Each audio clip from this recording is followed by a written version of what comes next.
Olá, boas-vindas a mais um mergulho profundo no nosso material de hoje.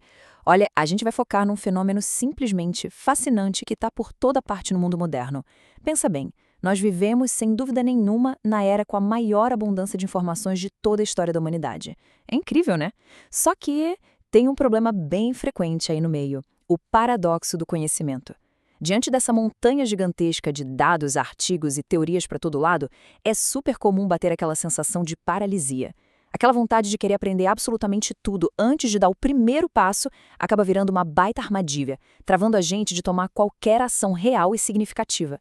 Para ilustrar isso e dar uma chacoalhada no nosso padrão normal de pensamento, dá só uma olhada nessa pergunta fundamental que a gente tirou direto das páginas da nossa fonte de hoje. Vem cá.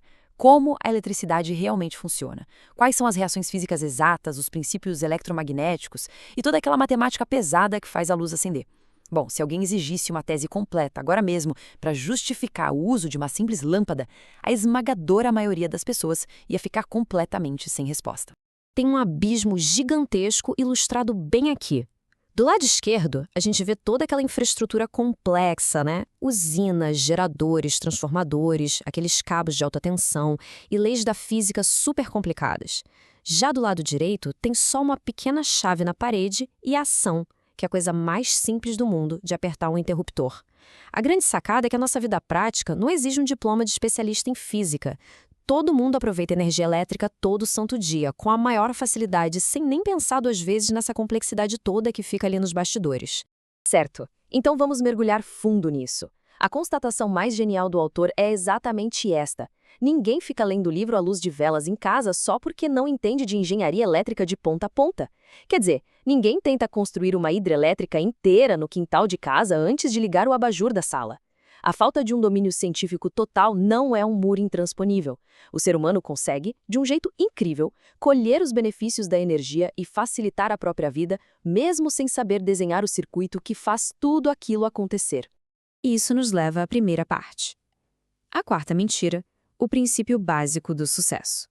Essa reflexão sobre a eletricidade leva a gente direto para o coração do que estamos explorando hoje. É o sistema de organização mental que o autor chama de As 7 Mentiras do Sucesso. Como o nosso foco é na número 4, a gente precisa muito entender o vocabulário usado no material original. A palavra mentira, nesse contexto específico, não tem absolutamente nada a ver com falsidade, enganação ou desonestidade, tá? Muito pelo contrário. Ele define isso como uma construção mental flexível, um lembrete prático de que ter certeza absoluta das coisas é quase sempre uma ilusão. É sobre adotar uma crença útil, sabe? Aquela que empodera a ação e facilita o aprendizado contínuo, sem exigir que o mundo seja feito só de fatos rígidos. E aqui a gente tem a âncora de toda essa filosofia. Aquele dilema da paralisia que a gente falou lá no comecinho se resolve com essa ideia central. A mentira 4 afirma que é perfeitamente possível usar o básico do sucesso sem a necessidade de compreender todas as minúcias subjacentes. Pessoas que realizam coisas gigantescas sabem muito bem como pegar os fundamentos práticos e simplesmente seguir em frente. Elas ignoram totalmente aquela pressão irreal de ter que dominar cada detalhe minúsculo antes de agir.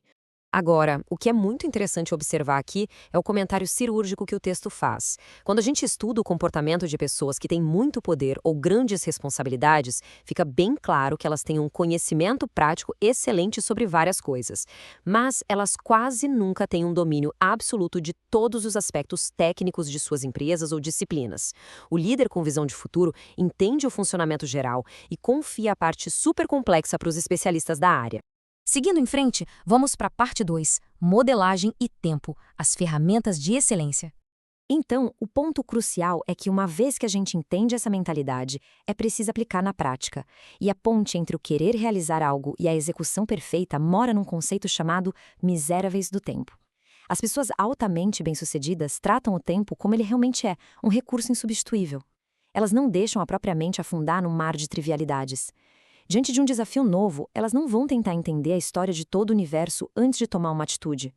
O foco delas é capturar estritamente aquele pedacinho essencial de informação que vai gerar o resultado esperado. A execução disso é dividida em 3 passos práticos e implacáveis. Primeiro, extrair a essência de qualquer situação ou projeto. Segundo, recolher exatamente as ferramentas ou os dados necessários para aquela tarefa específica, e nada mais. E o terceiro, que convenhamos, costuma ser o mais difícil para quem é muito curioso: ter a disciplina de não se deter no resto, deixar passar o que não é fundamental. Porque se a gente se afoga no excesso de teoria, o progresso simplesmente não acontece. Vamos avançar e ver como isso constrói o que o material chama de modelagem consciente. Quando a gente aplica essa ideia de reter só o básico e partir para a ação, a modelagem vira uma ferramenta absurda de tão potente. Basicamente, é observar as ações exatas que fizeram outras pessoas chegarem lá e replicar a estratégia. É um atalho inteligente. Afinal de contas, se o objetivo é fazer um bolo perfeito, é só seguir a receita que já foi testada e aprovada, sem precisar perder tempo estudando a química molecular da farinha de trigo.